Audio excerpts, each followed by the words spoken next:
सो है एवरीवन, सबसे पहले तो मेरी एक छोटी सी एडवाइस रहेगी कि इस वीडियो को या तो पूरा कंप्लीटली देखना या इसको यहीं पर छोड़ देना। मतलब ऐसे तोड़ फोड़ के मत देखना, या तो कंप्लीटली देखना चीज समझने के लिए जो मैं समझाना चाह रहा हूँ, और या फिर इसको छोड़ ही देना। तो ये स्टेटमेंट सुनने के बाद भी जो लोग रुके हैं, जो सुन रहे हैं, मेरी बात को अब ध्यान से सुनो। हमारे एजुकेशन सिस्टम में एक बहुत ही बड़ा मेजर गैप है।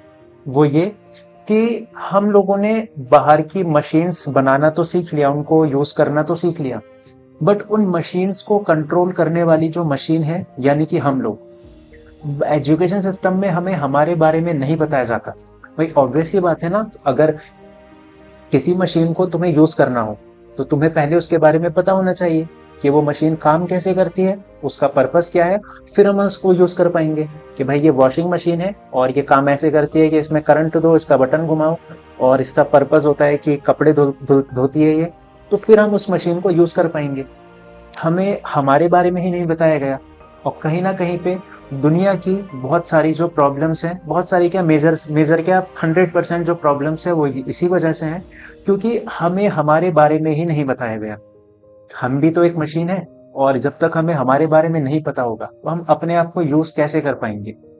साइंस और टेक्नोलॉजी ने, बाहर की जो एजुकेशन है उसने हमें ये तो बता दिया कि ये न्यूक्लियर एनर्जी होती है, बट ये कौन बताएगा कि इस न्यूक्लियर एनर्जी को कंट्रोल करने वाले जो हम लोग हैं, हमें कैसे कंट्रोल करना है।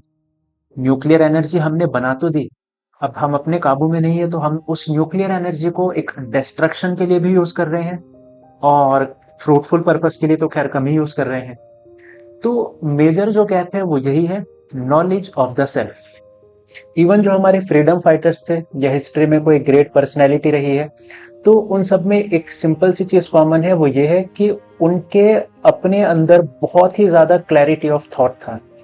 यानी कि इवन भगत सिंह जी को, कि अगर तुम हिस्ट्री पढ़ोगे, उनकी फिलोसफी पढ़ोगे, तो उनका अल्टीमेट पर्पस ये नहीं था कि अंग्रेजों को देश से भगाना है। उनका जो अल्टीमेट गोल था वो ये था कि हमें थिंकर्स पैदा करने हैं देश में, जो है वो थिंकर्स पैदा होने चाहिए, इंटेलेक्चुअल लोग पैदा होने चाहिए। बहुत ऑब्वियस सी और बहुत कॉमन सेंस वाली बात है कि इस पूरी दुनिया को कंट्रोल करने वाले हम लोग हैं। चाहे वो साइंस हो, टेक्नोलॉजी हो, पॉलिटिक्स हो, चाहे वो दुनिया का कोई भी फील्ड हो, इंसान ही उसको कंट्रोल कर रहा है। ऐसा तो है नहीं कि कोई जानवर आकर के कंट्रोल कर रहा है। तो जब तक, और हमें कौन कंट्रोल कर रहा है वो हमें नहीं पता, क्योंकि हमें उसके बारे में सिखाया नहीं गया। तो इसी पर्पज से इस सीरीज को मैं स्टार्ट कर रहा हूँ। अब मैं कोई बहुत बड़ा ज्ञानी नहीं हूँ, मैं जितना मैं किताबों से सीख पाया और जितना मैं समझ पाया अपने एक्सपीरियंस से, तो वो सब मैं चाहता हूँ कि तुम लोग भी थोड़ा सा सीखो। फिर उसके बाद में अपना माइंड उस लेवल पे डेवलप हो जाएगा कि हम लोग फिर खुद से ही सीख पाएंगे। एटलीस्ट पुश करने वाला, कुछ बेसिक बातें बताने वाला कोई तो होना चाहिए। तो इसी पर्पज से मैं सीरीज को स्टार्ट कर रहा हूँ। और इस सीरीज के जितने भी एपिसोड्स होंगे, हर एपिसोड में, हर वीडियो में कुछ एक नया पर्सपेक्टिव तुम देखोगे। और सिर्फ सुनने से ही, काफी हद तक जो चीजें हैं, सिर्फ सुनने से ही तुम्हारे पर्सपेक्टिव चेंज हो जाएंगे। हालांकि अच्छा, 90s की मूवीज तो देखी होंगी तुम लोगों ने, और नहीं देखी तो एटलीस्ट बेसिक प्लॉट तो पता होगा। 90s से पहले की बात कर रहा हूँ, कि जिसमें हीरो होता था, कुंभ के मेले में बचपन में ही अपनी माँ से बिछड़ जाता था। फिर 22 लाख क्या होता था कि 20-30 साल के बाद वो अपनी माँ से वापस मिलता था, बट उसको ये नहीं पता होता था कि ये जो लेडी है ये मेरी माँ है। वो उसको एज ए गुड लेडी मिलता था, बाई नेचर, 22 लाख जैसे भी मिलता था। और बस फिर वो किसी तरह से उसके साथ रहता था, या उससे मिलने मिलने आता रहता होगा, या मिलता रहता होगा, जो भी है। खैर, उसको बस ये नहीं पता कि ये जो लेडी है वो मेरी माँ है।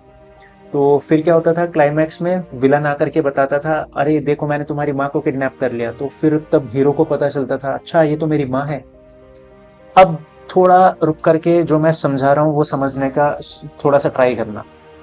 जैसे ही हीरो को पता चलता था कि ये जो सामने जो लेडी है ये मेरी माँ है, जैसे ही कानों में, उसके दिमाग में इंफॉर्मेशन फीड होती थी कि ये जो पर्सन है, ये जो लेडी है, ये मेरी माँ है, फिर उसके जो सारे इमोशंस हैं वो एकदम कंप्लीटली 180 डिग्री पलट जाते थे। जब तक उसको नहीं पता था कि ये सामने वाली जो लेडी है वो मेरी माँ है, वो उसको सिर्फ एक लेडी और एक गुड लेडी की नजर से देख रहा था। जैसे ही उसके दिमाग में इंफॉर्मेशन गई कि नहीं ये तो मेरी माँ है, तो उसके अंदर ऑटोमेटिक माँ वाले जो प्यार होता है वो एकदम इमोशंस जनरेट हो जाते थे। तो यानी कि सिर्फ सुनने से ही हमारी चीजों के जो पर्सपेक्टिव है वो काफी हद तक चेंज हो सकते हैं। इसका मतलब ये नहीं कि सिर्फ सुनने से ही हो जाएगा सब कुछ, उसके लिए ऑब्वियस सी बात है कुछ एफर्ट्स करने पड़ेंगे, प्रैक्टिस करनी होगी। खैर, एक बेसिक आइडिया लग चुका होगा तुम लोगों को कि इस सीरीज में हम लोग क्या करने वाले हैं और क्यों कर रहे हैं। मैं शॉर्ट में समराइज करा देता हूँ।